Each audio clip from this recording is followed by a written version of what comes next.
Josué, capítulo 24, verso 14 y verso 15.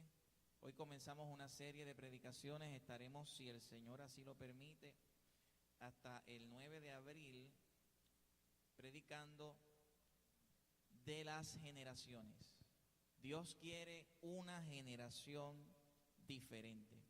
En Josué capítulo 24, verso 14 y verso 15, dice de la siguiente manera. Aleluya. Gracias, Señor.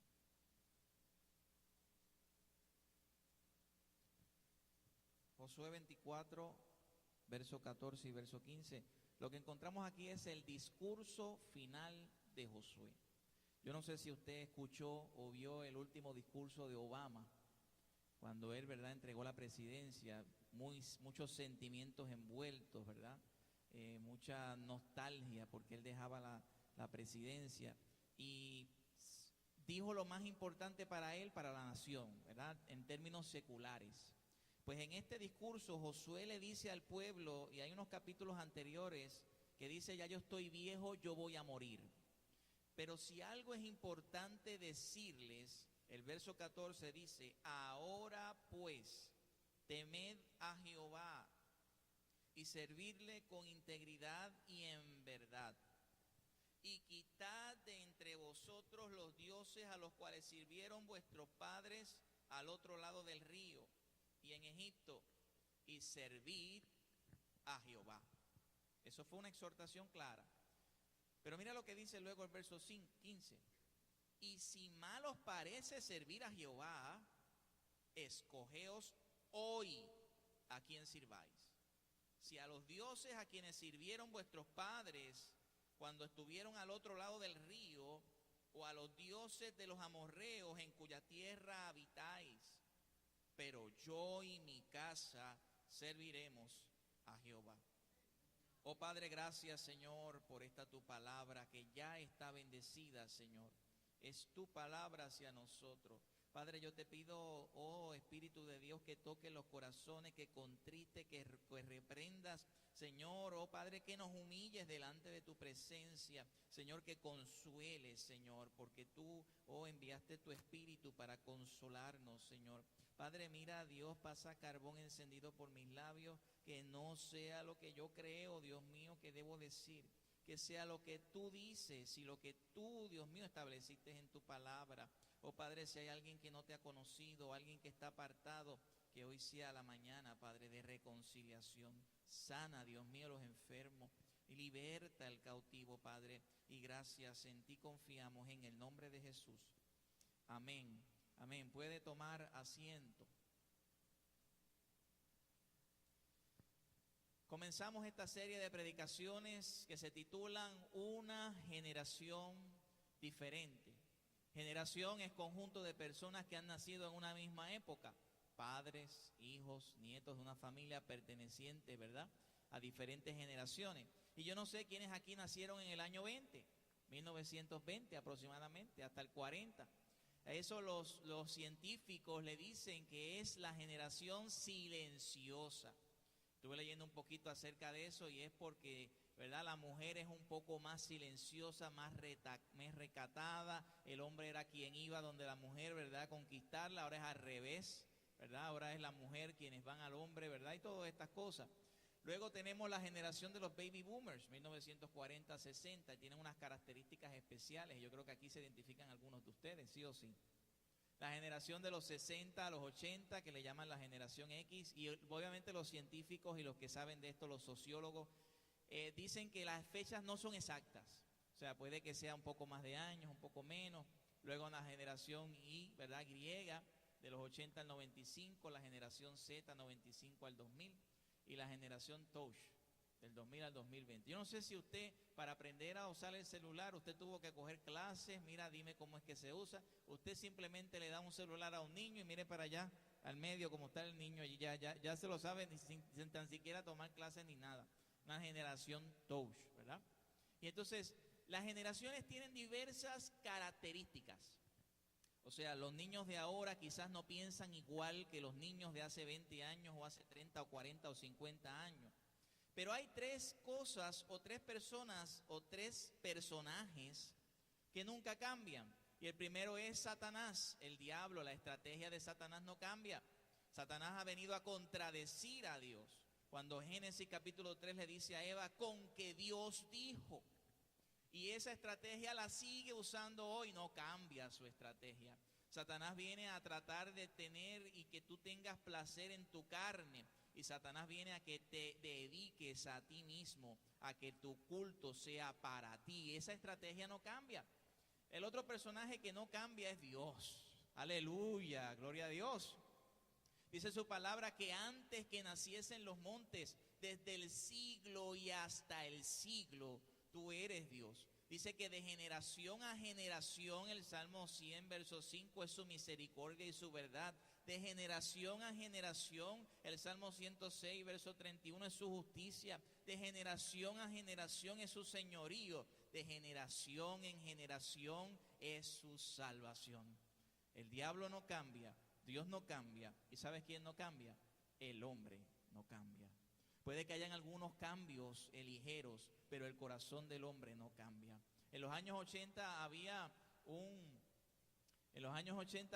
sacerdote llamado Anthony de Mello, y él escribió esto en un libro, ¿verdad?, que estuve leyendo hace unos años atrás, Medicina para el Alma. Y él dice, muchas veces pensé qué cosa tan extraña es la mente humana. Ha inventado la computadora, desintegrado el átomo, ha hecho posible enviar naves al espacio, pero no ha solucionado el problema del sufrimiento humano, de la angustia, la soledad, la depresión, el vacío, la desesperación. Honestamente no creo que tú estés libre de esos pensamientos. Dice luego, hemos logrado toda clase de adelantos tecnológicos. ¿Ha elevado esto nuestra calidad de vida en una pulgada? No. Dice, hay más comodidad, más velocidad, más placeres, más entretenimiento, más erudición, mayores adelantos tecnológicos, pero ¿ha logrado superar en algo la soledad, el vacío, la congoja, la avaricia, el odio, los conflictos? No. Dice él, yo pienso que estamos peor. El ser humano siempre ha sido el ser humano, siempre ha sido un ser humano pecador. En medio de todas las generaciones han habido diversas generaciones, y generación viene y generación va, y nacen niños y mueren niños, y seguimos en nuestro estudio y seguimos en nuestra vida, y los siglos pasan. Y dice el Salomón, ¿verdad?, en el libro de Eclesiastés, no hay nada nuevo bajo el sol. Y ese fue el caso de Josué, Josué el conquistador, Josué el siervo de Moisés, Josué el espía, que cuando enviaron 2 espías, solamente 2, él y Caleb, vinieron y dijeron, vamos a derribar esos gigantes.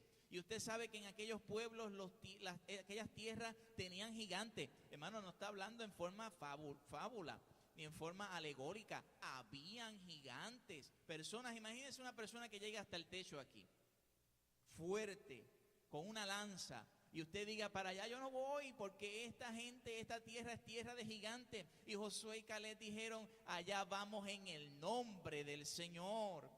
Como David contra el gigante Goliat. Cuando David estaba frente al gigante Goliat, dice, tú vienes contra mí con espada y jabalina, tú vienes contra mí con tu sabiduría, con tu inteligencia, con tu fuerza, mas yo vengo en el nombre del Dios de Israel. Ese es el Dios que nosotros le servimos. Es un Dios real, es un Dios poderoso. Josué lo sabía. Conquistó la tierra de Canaán. Y Josué vivió entre generaciones, entre 2 generaciones.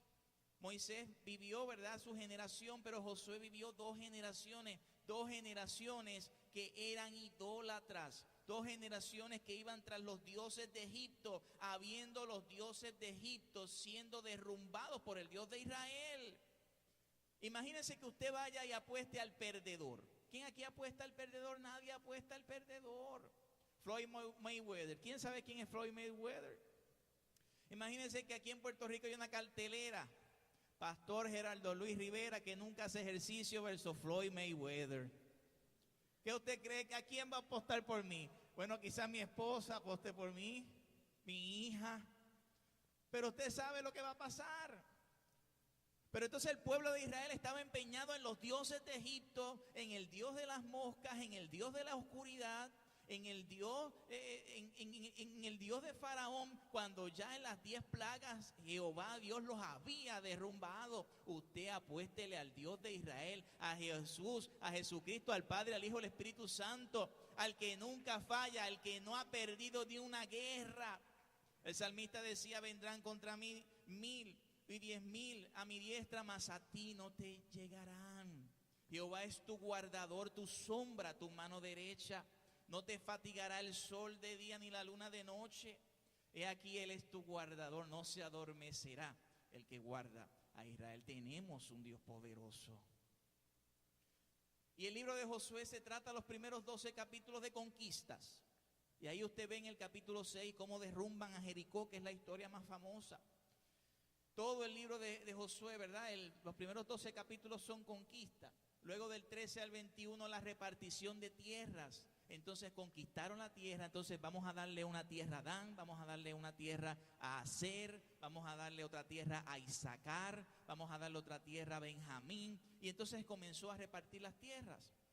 Y luego en el capítulo 22 al 24 empieza la despedida de Josué. Y en la despedida de Josué, Josué les dice: ahora pues, y lo primero que les dice es: temed a Jehová. Di a tu alma: temed a Jehová. Dile a quien está a tu lado: temed a Jehová. Si tú quieres ser parte de una generación diferente, tienes que tener temor de Jehová. Ahora pues, temed a Jehová y servirle con integridad y con verdad. ¿Y qué es temer a Jehová? Temer a Jehová es tener reverencia ante su presencia. La palabra de Dios dice en Hebreos capítulo 4, verso 16: acerquémonos pues confiadamente al trono de la gracia. Yo no sé si a usted le ha pasado esto con alguno de sus hijos. Quienes tienen más hijos aquí quizás le ha pasado. Y a mí también me ha pasado. Que su hijo hace algo malo. Su hijo sabe que está mal. Y entonces viene donde ti y dice: mami, hice algo, pero no me atrevo a decirte lo que hice, porque tengo miedo que tú me castigues, o tengo miedo que tú me hagas esto. Pues el Dios de Israel, Jehová de los ejércitos, te dice: acércate a mí confiadamente. No me tengas miedo en ese aspecto. Porque dice el salmista en el Salmo 139: he aquí mi palabra no está en mi boca, y he aquí, oh, tú la sabes toda. No hay donde tú esconderte de Dios. Dice: si subiera a los cielos, allí tú estás. Si hiciere mi trono en esta tierra, allí tú estás. Si fuera lo más hondo del mar, he aquí, nadie puede esconderse del Espíritu de Dios. Por lo tanto, Dios lo sabe todo. Por lo tanto, vea su presencia confiadamente. En ese aspecto, no le tengas temor a Dios, pero tenle temor a Dios en la reverencia. Y es que a veces nosotros decimos, no es que nosotros lo digamos, la palabra lo dice. Dice que estamos en el tiempo de la gracia. Pero la gracia no es igual a irreverencia. O sea, el Dios que nosotros tenemos es un Dios grande, fuerte, es un Dios separado de la creación. Los atributos de Dios no se pueden comparar con nadie. Todo lo sabe, todo lo puede. Está en todo lugar. Es completamente soberano, el rey más soberano de los reyes de la tierra, Nabucodonosor, dice: él quita y pone reyes. Él merece toda reverencia. Isaías, en los primeros 5 capítulos, Isaías estaba criticando el pecado del pueblo.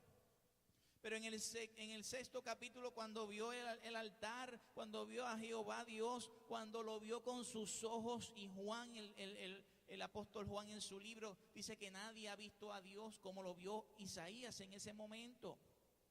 Dice que Isaías dijo: yo habito en medio de labios inmundos, y siendo yo inmundo, han visto mis ojos al Rey.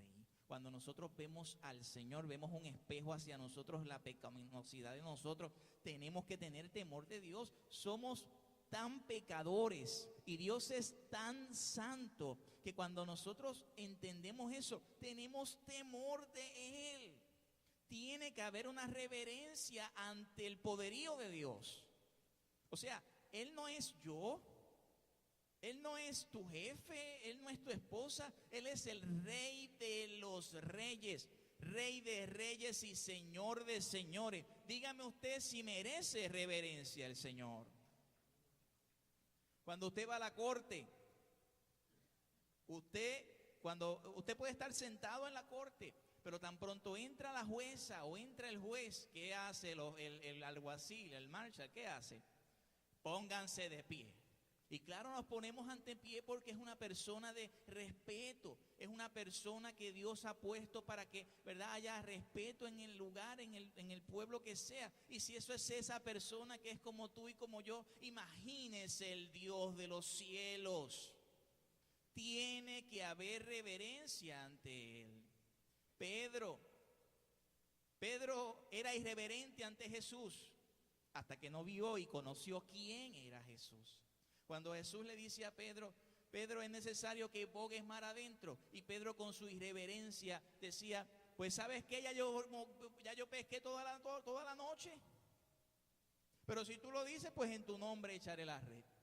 Y cuando Pedro echó la red, que comenzó a pescar y a pescar, y tuvo que llamar a sus amigos de la otra barca porque esa barca estaba tan pesada, había demasiados peces. Entonces Pedro dice, apártate de mí, que soy hombre pecador. Reverencia. Igual el caso de Juan en la isla, ¿verdad? En el Apocalipsis, cuando vio a Jesucristo, dice que cayó como muerto ante sus pies. Dice que su rostro resplandecía como el sol. Hay que tener reverencia ante quién es Jesús, ante quién es Dios. El salmista David lo dice en el Salmos 8. Dice, cuando veo los cielos, obra de tus dedos, la luna y las estrellas que tú formaste, ¿qué es el hombre para que tengas de él memoria? Y el Hijo del Hombre para que lo visites. Hay que tener reverencia ante su palabra. Toma la palabra, la Biblia en tus manos. Tómala en tus manos. ¿Sabes qué es esto? Esta es la palabra de Dios.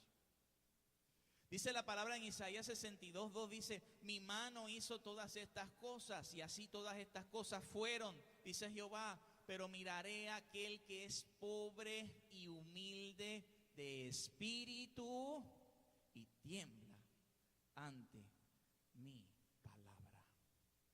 ¿Sabe qué es lo que significa tiembla ante mi palabra o tiembla a mi palabra?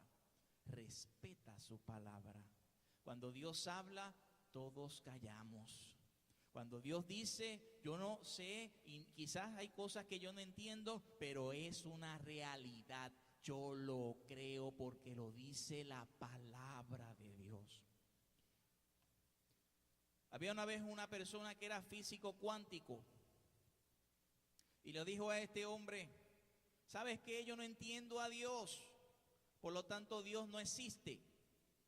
Y este hombre le dice, ¿sabes algo? Yo no entiendo la física cuántica, pero no me puedes a mí decir que la física cuántica no existe. Dios existe, aunque no logremos entender todos los misterios. Y de hecho es lógico, si Dios es Dios y nosotros somos nosotros, hay cosas que tú nunca vas a comprender a cabalidad. Deuteronomio 29:29 dice, los secretos, las cosas secretas pertenecen a Jehová, mas las reveladas a nosotros los hombres. Lo importante es que aunque yo no entienda, yo confío. ¿Cuántos de los que están aquí han viajado a Estados Unidos en avión? Yo he viajado en Estados Unidos. Y usted me va a decir que usted no se va a montar en el avión porque usted no entiende cómo pilotear un avión. Yo no sé cómo pilotear un avión, pues yo no me voy a montar en el avión. No. Yo confío en el que sabe pilotear el avión, que es el piloto que estudió, que tiene más de 30, 50 mil horas de vuelo. En ese yo confío. Y por eso yo me monto tranquilo, porque sé que la aerolínea no va a poner ahí a un Bin Laden, ni va a poner ahí a un Gerardo Rivera que no sabe pilotear. Por lo tanto, móntate en el tren, en la guagua, en el avión de la vida, con el piloto que es Jesús de Nazaret. el que sabe cómo conducir tu vida, el que dice que te corona de favores y misericordia. Jehová es el buen pastor. El Jehová pastor del Salmo 33 es el Jehová, es el Jesús pastor de Juan 10. Dice, yo soy el buen pastor. Mis ovejas me conocen, oyen mi voz, me siguen y nadie las arrebatará de mi mano, te dice el Señor. Por eso temblamos ante la palabra. Pastor, pero salió la teoría de la evolución. Pues esa generación creerá en teorías que no han sido comprobadas. Yo creo en el Dios de los cielos, que me dice que en el principio creó Dios los cielos y la tierra. Yo no ajusto mi teología a la ciencia. La ciencia tiene que ajustarse a la teología. Hace unos días atrás me hicieron una pregunta. Y yo no culpo a la persona que hizo esa pregunta, la hizo con mucho respeto. Los niños gay nacen gays. ¿Y sabes por qué? ¿Qué es lo que ocurre con eso? Que en la televisión nos dicen eso, que otras iglesias quizás nos dicen eso. Ahora en enero pasado, una iglesia en Washington Bautista se quedó sin pastor, nombraron 2 pastoras lesbianas, pareja de pastoras lesbianas. Entonces cuando vemos todas estas cosas nosotros decimos, pues puede que sea cierto, pero la Biblia dice, en el principio creó Dios al hombre y a la mujer, creó a Adán y creó a Eva. Y como dicen jocosamente muchos pastores, no creó a Adán y a Esteban, creó a Adán y a Eva. Y el muchachito puede que esté desviado desde el comienzo de su vida. Como hay muchachos que nacen siendo adúlteros y le decimos que sean adúlteros. Oye, esa nenita te gusta, ¿verdad? El nene tiene 4 años. La nena tiene 4 años. Ay, tú sí que eres el hombre guapo de aquí, que todas las nenas te siguen. Y estamos criando a ese nene siendo un adúltero cuando sea grande. Pero la palabra de Dios es la palabra de Dios. Había una persona que era bien famosa, un teólogo que decía, la Biblia contiene la palabra de Dios, pero no es la palabra de Dios. Totalmente equivocado. La Biblia es la palabra de Dios. Nosotros amamos su palabra, nosotros temblamos ante su palabra, nosotros defendemos su palabra. Reverencia ante la iglesia.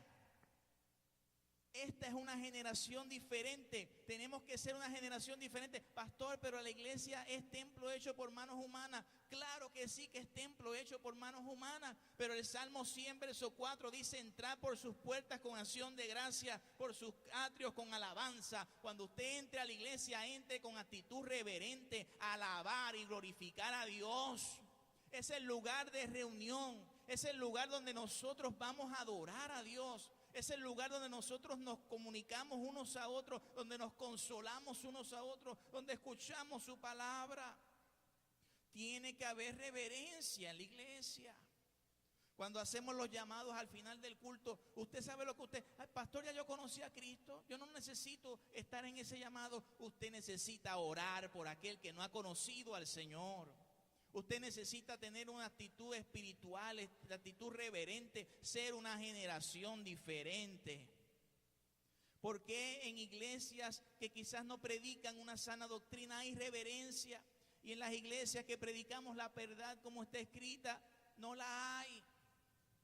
Tiene que haber reverencia en el lugar donde nos reunimos a adorar y bendecir al Señor. Tenemos que ser una generación diferente, una generación que tema a Jehová. Una generación que respete su ministerio. Hace un tiempo atrás en una iglesia había un ministerio de música. Y todo el ministerio fue para el restaurante. Y el director del ministerio, estoy contándola parafraseando, no estoy diciendo que tiene que ser exactamente así. Pero aparentemente el director del ministerio no había llegado. Y las cantoras estaban allí bien chévere con la Heineken, con la Corona. Y con, ¿cuál es la otra? La Kurs, ¿verdad? Bien chévere. Y de repente llega el ministro de adoración, el líder, y dice, ustedes no pueden cantar mañana, Porque ustedes están mal, ustedes no están dando testimonio, ustedes no respetan el ministerio que ustedes llevan. ¿Y sabe qué pasó al otro día? El pastor a quien sacó fue el ministro de adoración. Y esto es un hecho verídico. Y usted me dice, ¿qué pasa aquí? ¿Dónde está la reverencia? ¿Dónde está el temor del Señor? El temor de Jehová es el principio de la sabiduría. La palabra de Dios dice que sin santidad nadie verá al Señor. Nosotros predicamos santidad, nosotros predicamos que nosotros tenemos que guardarnos. Y hay muchas personas que dicen, pastor, pero los placeres del mundo, pues los placeres del mundo no dan placer. Los placeres del mundo te dan, ¿sabes lo que significa un placer del mundo? Es un vacío que estás tratando de llenar con ese placer del mundo. Llénate de la palabra de Dios. Llénate en oración en tu casa. Llénate en los cultos de oración que se hacen en tu iglesia, estudios bíblicos. Vamos a visitar un hogar, vamos a ir allá a llevar consuelo. El jueves estuvimos en el hogar de la suegra de nuestra hermana Adela, la madre de Artú, y fue un culto diferente. Fue un culto donde yo creo que cantamos más de 15 a 20 canciones. Digo, quizás estoy exagerando, pero no fueron 4 o 5. Porque sentimos su presencia. Hermanos, llegamos a ese lugar. Yo estaba cansado, pero yo llegué más fortalecido que nunca cuando salí de aquel lugar. Porque Él da fuerzas al cansado. Dice que los jóvenes flaquean, pero los que esperan en Jehová, como decía el hermano, tendrán nuevas fuerzas. Caminarán y no se cansarán, correrán y no se fatigarán. Un respeto por su ministerio, temor de Jehová. ¿Qué otra cosa le dice Josué al pueblo para que sean una generación diferente?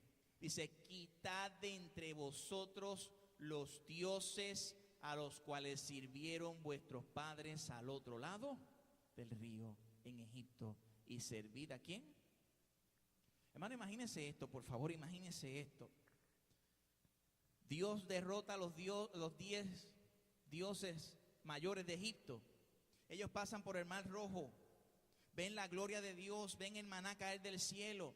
Esta generación de Josué, que no fue la generación de Moisés, vio cómo las murallas de Jericó se derrumbaron. Esta generación vio la mano de Dios, y tú me vas a decir que todavía tenían los dioses de Egipto. ¿Cómo es esto posible? ¿Cómo es que esta generación, después de que Dios reparte las 12 tribus, las tierras, y hace todas estas cosas, todavía tengo esos dioses de Egipto? Todavía tengo a Isis, todavía tengo al dios Sol, todavía tengo al dios Faraón. Y hay cosas, hermano, que no se pueden pensar. Hay cosas que hay que cortar de tajada. La palabra de Dios dice en Mateo 18, verso 8 al 9, dice que si tu mano te es ocasión de caer, ¿qué haces? Ay, pues pásale un Bengay.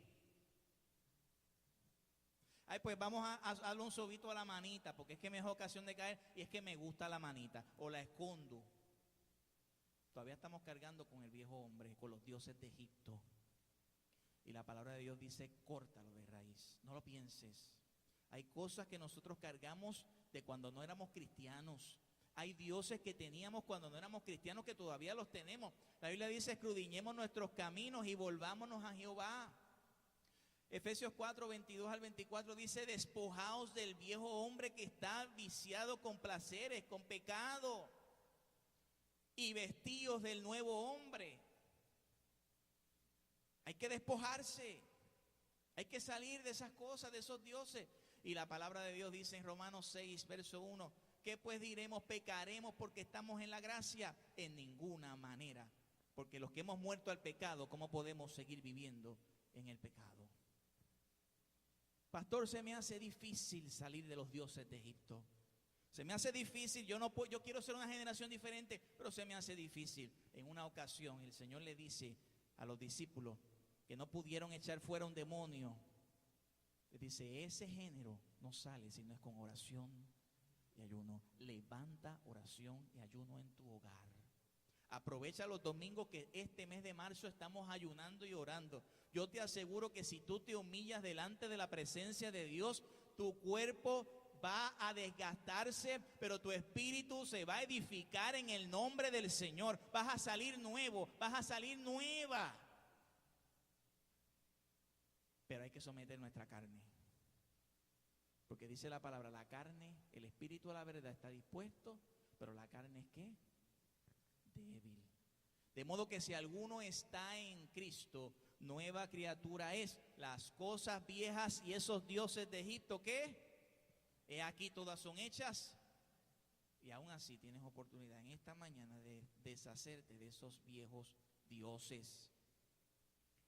Pero mire lo que dice Josué. Le dice, temed a Jehová, servid a Jehová, quitad de en medio de vosotros los dioses de Egipto. Pero si ustedes entienden que servirle a Dios es malo, hermano, ¿usted sabe lo que es decir eso? Si ustedes creen que servirle a Dios es malo, pues hoy tomen una decisión. Pero no estén en doble agua. ¿Cómo que servirle a Dios es malo? Dice la palabra en Juan 3:19 que los hombres amaron más las tinieblas que la luz. Amaron más la oscuridad que a Dios. Amaron más sus placeres que a Dios. Wow, le están diciendo a Dios, servirte no es bueno. El viernes estábamos en los matrimonios y una pregunta que se hizo es cómo una persona anciana que ha hecho tantos sinvergüencerías en su vida, o que ha sido adúltero, o quizás ha hecho muchas cosas malas, en el último momento de su vida se arrepiente. ¿Qué pasa con esa persona? Pasa lo mismo que el ladrón que estaba al lado de Jesús. De cierto te digo, hoy estarás conmigo. Pero no funciona al revés. No funciona, soy joven, voy a hacer lo que me dé la gana, porque cuando yo sea viejito, cuando yo no tenga fuerzas, cuando ya esté postrado en una cama, entonces yo me arrepiento del Señor. Wow. ¿Sabe lo que está diciendo esa persona? Servirle a Jehová es malo. Servirle a Dios es malo. Dice Eclesiastés capítulo 12, acuérdate, joven, en los días de tu juventud, antes que vengan los días malos. Servirle a Dios es bueno. Esta semana, Rubén Sánchez le hizo una pregunta a Johnny Méndez, que usted sabe que es el presidente de la Cámara. Y le hizo esta pregunta, porque usted sabe que se hicieron 40 días de ayuno. Y le dice, ¿usted cree? Y usted sabe la forma de Rubén Sánchez, que es único en su estilo. ¿Usted qué cree?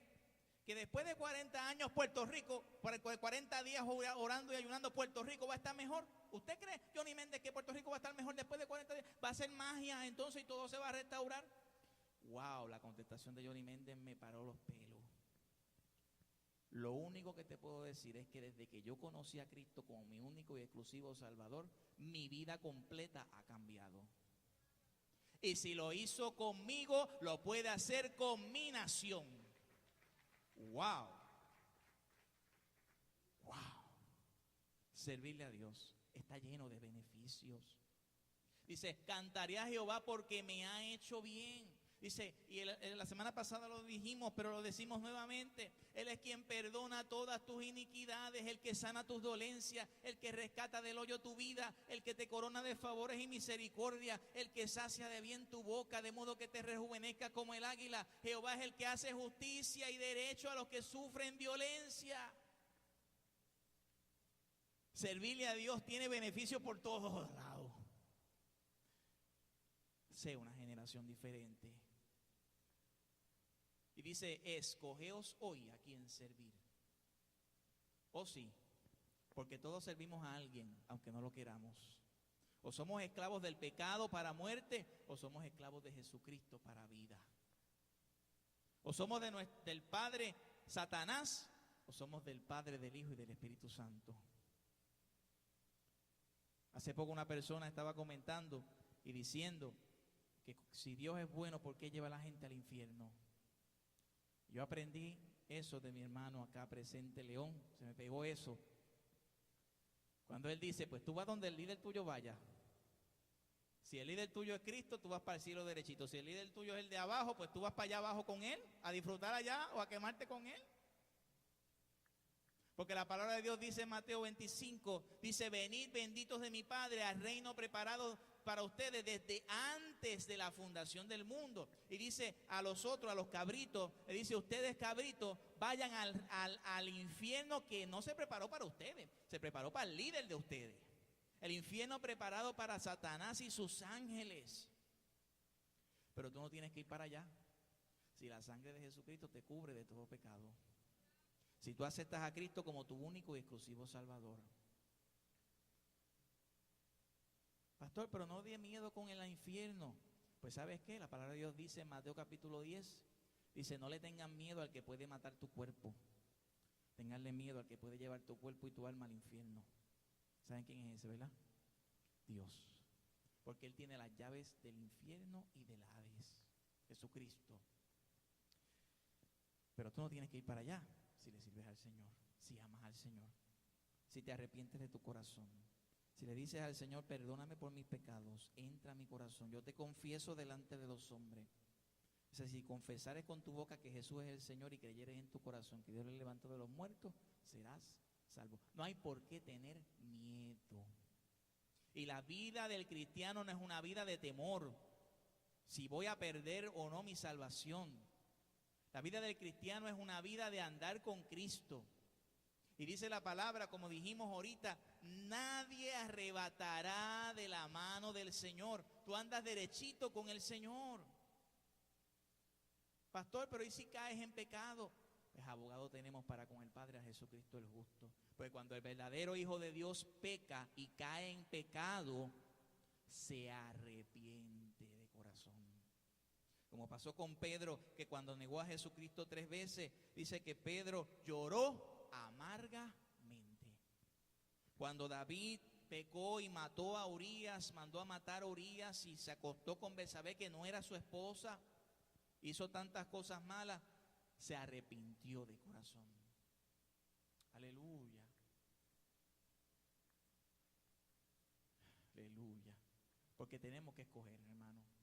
Tenemos que escoger si vamos a ser una generación que sirva a Jehová o una generación del montón. Si vamos a ser una generación que cuando vienen malas noticias estamos todos hechos con las piernas que tiemblan, o si vamos a ser una generación que las piernas tiemblan pero de rodillas. Si vamos a ser una generación que va a estar en duda, en desesperación, en depresión por las cosas que están pasando, o si vamos a ser una generación que construimos nuestra casa sobre la roca, que no importa que vengan vientos, tormentas, huracanes, yo no me caigo, no por mi fuerza, sino por la roca que está conmigo, que es Cristo. Cuando el apóstol Pablo dice, sé padecer hambre y sé tener en abundancia por todo y en todo estoy enseñado, pero todo lo puedo en Cristo que me fortalece. Y le dice Josué, si van a servir a los dioses de vuestros padres o a los dioses de los amorreos en cuya tierra habitáis. Sí, pastor, usted habló de adicciones, de esclavitud, de pecado, de placer, de la idolatría explícita, de arrodillarme ante un ídolo. Todo eso ya yo dejé los dioses de Egipto, pastor. Oye, y los dioses de los amorreos, los dioses de ahora. Miren los dioses de ahora, mi familia, mi trabajo, el dinero y el materialismo, la reputación, la libertad. Miren ¿les suena familiar? La tecnología, las metas y sueños, la emoción, la sexualidad.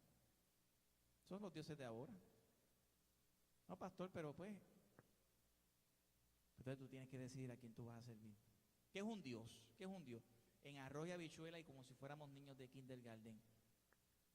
¿Qué es un Dios?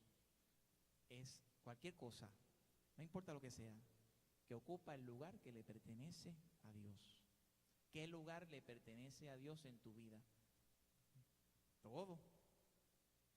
Dice la palabra más, buscar primeramente el reino de Dios y su justicia, y todas estas cosas serán ¿qué?